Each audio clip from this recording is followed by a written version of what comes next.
In the mood for a show? What's playing today? Get ready for this. Saviors and Savages, a trip around the world. Can I buy a ticket, please? Right then, just head inside the tent.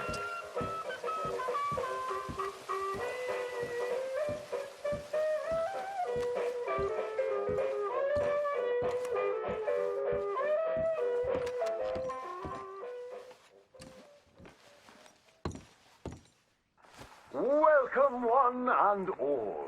I'm going to take you on a journey around the world to parts unseen by most men. Why, I have traversed the great lands and oceans of the globe and bring you sights and scenes from places far away.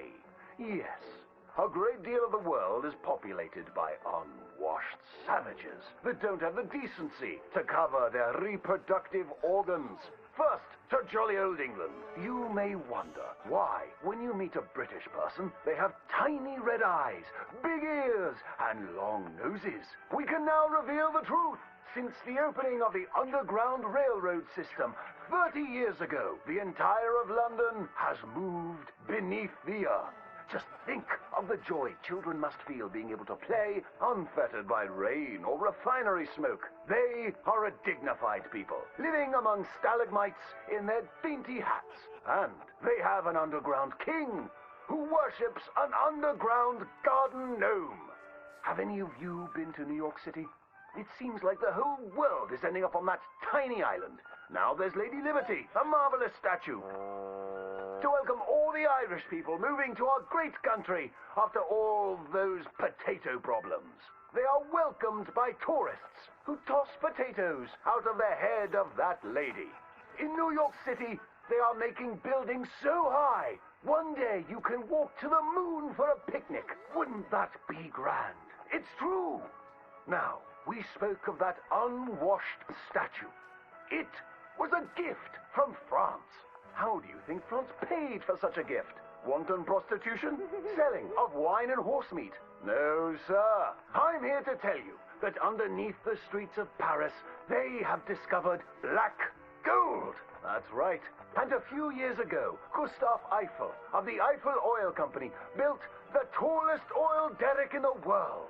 Yes, all around Paris, you will find that thick business. It ignites like brandy, which is why so many French aristocrats drink it as an aperitif to aid digestion. The women of France are dainty and fair of skin, partially because they use that crude oil to bathe in, anointing and greasing their bodies, often before committing sinful pleasures of the flesh. Places that don't change their ways are falling behind.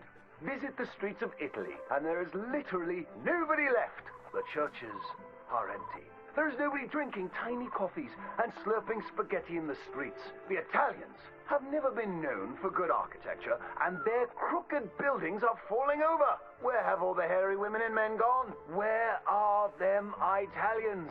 It is one of the world's great mysteries. You may have heard talk of a horseless carriage being invented, powered by whale oil, vapors, or demons. Ironically, that is a myth. What is more exciting, the Germans have developed a mechanized horse that never needs to eat or sleep. It is a marvel of invention and is intended to facilitate the German army when it invades France or Russia in their campaign to spread the gastronomical wonders of low-quality beer, sausages, and sauerkraut. They love cabbage. But other than America, where we have plenty of room, it is so crowded in Europe that they are racing to set up a new country at the North Pole where they can dine on the delicacy of frozen fish, penguins, and polar bears. Imagine a place that never gets hot. You don't sweat while toiling in the field, and ice is much cheaper there. I predict that someday people of all nations will join hands at the North Pole, wearing furs and eating fish. My next adventure will be to visit Egypt, where I hear they live in giant triangles and talk in a Chinese-like language of birds and eyes and squiggly lines. And they worship cats, which is a bit worrisome and unsavory. Thank you, ladies and gentlemen, for joining me on these fantastic journeys.